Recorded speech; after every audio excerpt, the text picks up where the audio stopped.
Hi everybody, my name is Dawn Grimard. Welcome to Grimard Financial Group. Tonight your speaker will be my partner and husband, Bob Grimard. There's going to be several really important points during the presentation, so if you have a piece of paper and a pen, you may want to take notes. The format of our workshop is educationally based, so as you can imagine, it's a lot of information. We're offering some time to go over the information and how it would relate to you personally. And you can give us a call or send us an email at any time.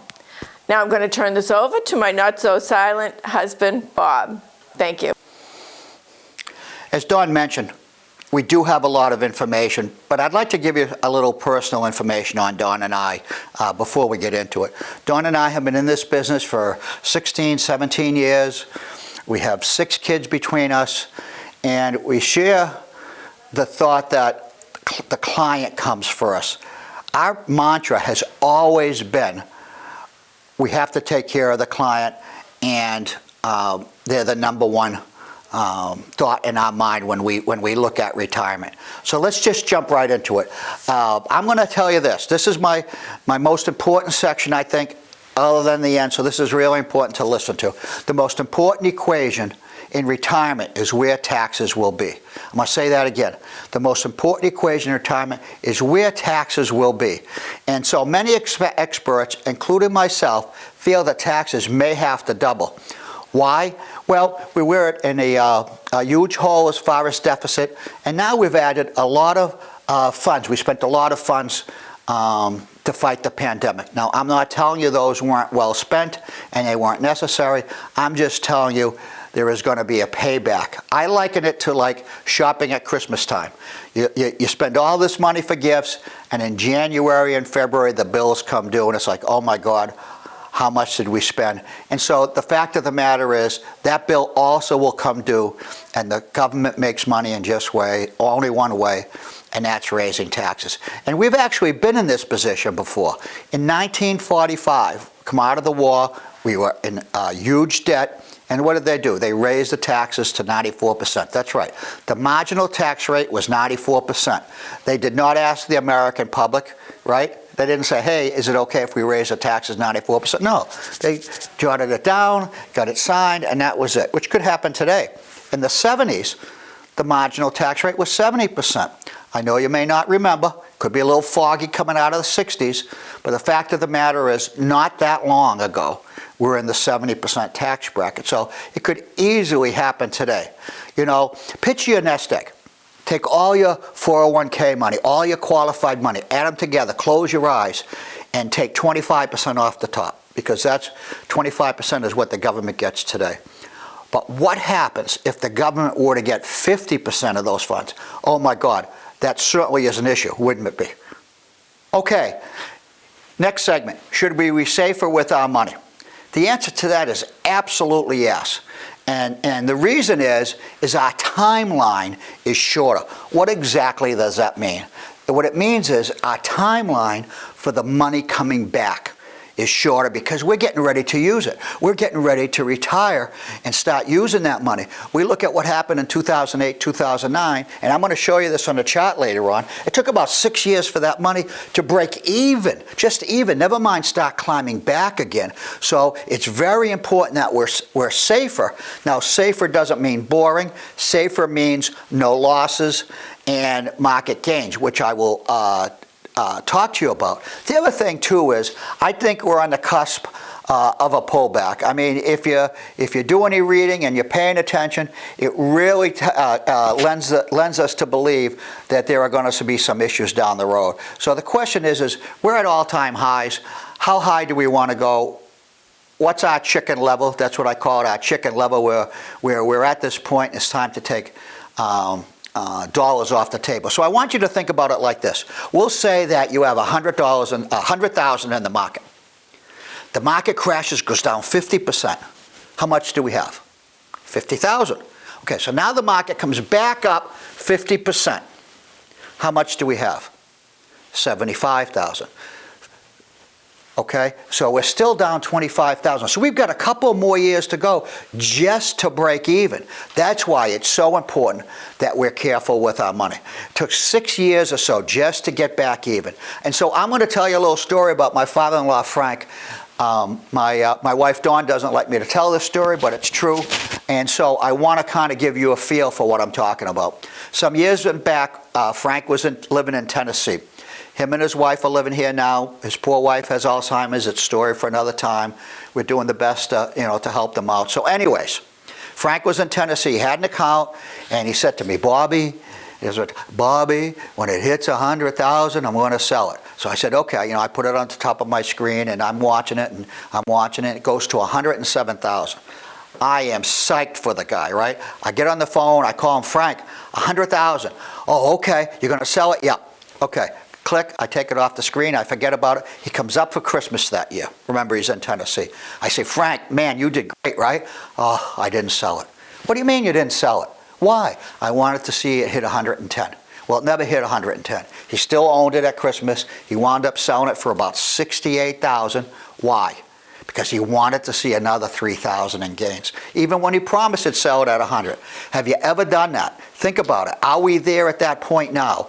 Are we satisfied with our gains? We've done pretty well. So I will tell you that just strengthens my belief. There's two things, and two things only, that drive the market: fear and greed. When we had that huge pullback last year, that was completely fear, and the money going back in was completely greed. So, you really got to pay attention. I use that word a lot, pay attention, but we got to know what we're doing. We got to ask the right questions. We have to look at our money and know it's got to last 15 or 20 years, okay? So one of the ways people say we have to diversify. We have to diversify so we don't lose our money in these crashes. Well, I'm going to go over diversification in just a second.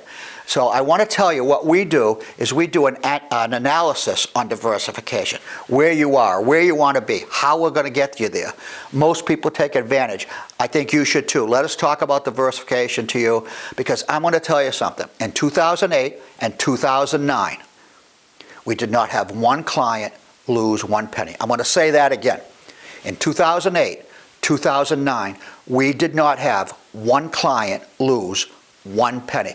Some of our clients made 5, 6, 7%, depending on the product they were in. So if you're interested in something like that on the next crash, you got to talk to us. So let's talk about the two most costly parts where our tax money is spent the most. The M&Ms, Medicare and Medicaid, and Social Security. So Medicare and Medicaid, let's talk about Medicare just real briefly. Here's a statistic that's really important. 10,000 people, 10,000 baby boomers per day are filing for Medicare.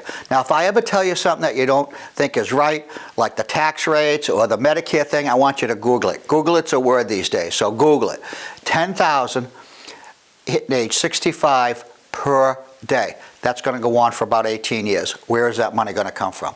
People are living longer, right? We're going to talk about that, but people are living a lot longer. How about Social Security? Social Security started in 1935, was the linchpin of the New Deal. Anybody on line that was there for the signing? No, probably not. But anyways, when it started in 1935, the average person passed away at 63. In Social Security back then, you had to be 65 to get on it, so most people never used it, right? If you made it to Social Security, you might have gotten 2 years. That's the average time if people made it. So it was an insurance policy against living too long, right? 42 people, 42 to 1, putting it in versus taking out. Today, we're 4 to 1. 4 to 1, and they said within 7 years we'll be 3 to 1. Big difference, right? Today, it's morphed into a pension plan. You can start Social Security at 62. That's right, 62. 66 and a half or 66 is for most folks full retirement age, but you can start at 62. If you go to 90, that's 1/3 of your life on Social Security. It has become a pension plan. It's the cornerstone of our retirement. So once we get there, we have to start thinking about how long are we going to be able to supplement that, how we do it, our 401k, how long will it last? You know, people, if you're over 60 Anybody that's made it to 60, they're saying the average lifespan is 88. And one or two of those people, those couples, will make it into their high 90s. So it's a completely different story today than when it started. It was meant to be a long-term plan, and it was meant to be not a long-term plan. It was meant to be a short-term plan, a couple of years, and now we've turned it into a pension plan. And so the other thing you need to know is your Social Security could be taxed. Depending on how much IRA money you take out to supplement, your Social Security could be taxed. And as you know, when you hit 72, you have those three little letters, RMDs, you have to start taking 3.65% out, and that goes up every year.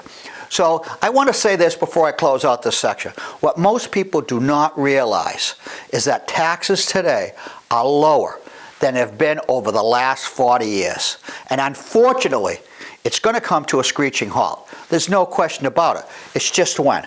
And so we need to prepare for that today. You know, the tax experts and economists, they're heeding this warning that the massive tax increases are around the corner. So we need to pay attention and start making plans today. Dawn and I can help you with some of those things, and the next section is really going to be based on covering that. Okay, so let's talk about diversification. Everybody says diversification is the way we're going to save our funds, and if our money is diversified. And so let's talk about the diversification process. So this chart here, diversification and principal protection, that's what we're going to cover. I have 4 buckets or 3 buckets: variable, safe, and tax-free. Let's talk about that. Variable is anything that can go up and down, right? The stock market, 401ks, 403bs, bonds, mutual funds, all those things. We put our funds in there because we have a chance to make a lot of money. Consequently, if you have a chance to make a lot of money, you have a chance to lose a lot of money. I'm not going to go over and explain these. You know what they are. Everybody knows. Mutual funds, we talked about the fees. Variable annuity. That's something that a lot of people don't know what they are, so let me just tell you. What you do is you give the insurance company your money with a promise of an income stream later on down the road. They take those funds and they buy mutual funds with it. So what do we say about mutual funds? They can go up and they can go down. So the funds in the variable annuity can go up and they can go down. So you have to be aware that there's risk there. The second thing about the variable annuities is that there are a lot of fees. You're going to pay between 3 and 6% in fees in that. So if you've got $300,000, you could pay anywhere from 9 to 10, 12, 13%, 13,000 in fees. It's a lot of money. I'm not telling you that the product is not good. It's good for some folks, but if you have that, we really should look at it to see if it makes sense for you. You just need to know what these things are. I said earlier, we don't know what questions to ask. So when you were told about these things, you probably didn't know what to ask. You didn't know about the fees, but I'll be happy to go over that with you. And immediate annuity, let me just tell you what that is. That's when you give the insurance company your money, and they start paying out the next month. Most immediate annuities do not give the beneficiary the funds that aren't used. So you really never really know if all the money is going to be divided out. If it's a 10-year product, you live 6 years, then that money goes away in most cases. So that's why I put it in here under the variable, because not all of them pay the same, right, if you die early. The problem is if you don't die earlier and you live longer, you're out of money. I have a lot of clients, believe it or not, that tell me they know how long they're going to live. All their brothers died at 84 or their cousins or whatever. Kind of a little craziness. So that's this column, variable. I could have easily called it risk, but I think variable makes more sense because they could vary greatly high and low. The next column is safe. Now, we put safe in here, and the things that we put on here are not necessarily boring. A lot of people equate safe with boring. So let's talk about these. CDs, everybody knows what they are, right? CD stands for Certificate of Disappointment. The disappointment comes in January when you get your little 1099 form from the bank, a little love letter from the bank that says, hey, you made $3.85. Now you got to pay taxes on it. That's how CDs work. If you're mad, don't get mad if you got CDs. I always make a little joke about Certificate of Disappointment. But that also can be money falling through the cracks. If you've got too much funds there and you're not earning what they should be, then it's an issue. We need to look at that, okay? That's money falling through the cracks. How much should you have in reserve? 6 months. Take 6 months' bills. That's okay to be in CDs. Other than that, you can have too much. I actually had a client once that had $1.6 million in the market, 2008, 2009. It crashed, went down to $800,000. She got completely freaked out and went to 8 different banks and put 100,000 CDs to 8 different banks. Took me a long time to explain some of the things that were available, but that's what happens. Some people got caught up in the fear and put it in the CDs, but if you have CDs, let's look at it. Let's look at the amount and see if it makes sense for you. Money market, we know what that is. Fixed annuity.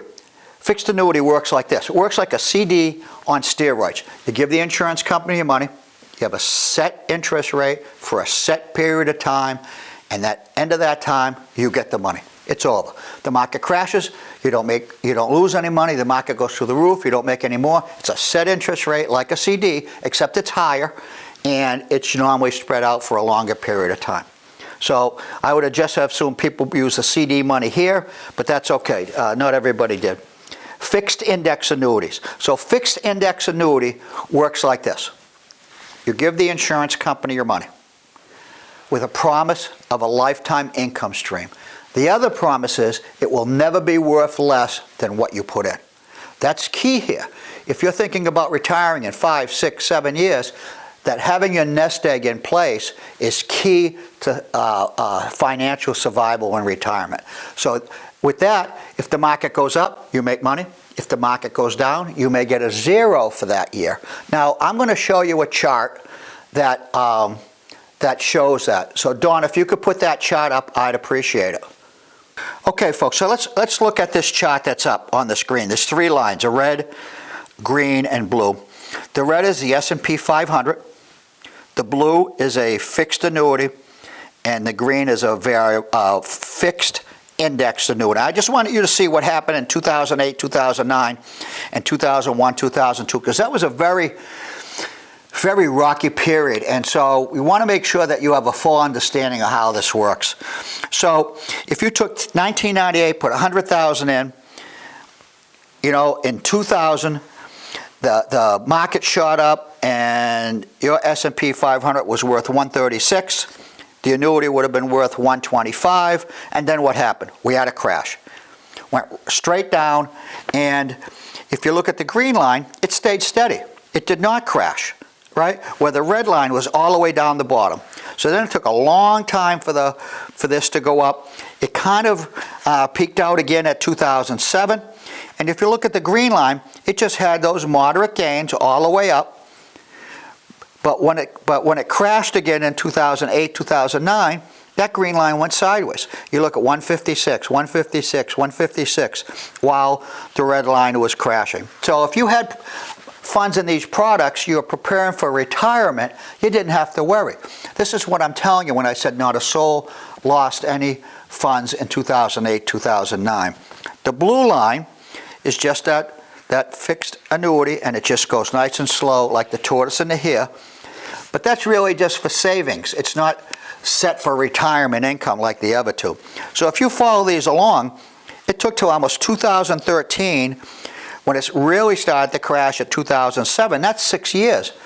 And remember how I showed you the 100,000 in the market down to 50? It really needed to go a couple of years longer than that. So that's why it's important to have some funds in that green line, in that type of product. So when the market crashes, you don't lose it. It gives you a zero, and there's an old saying, when is a zero a hero?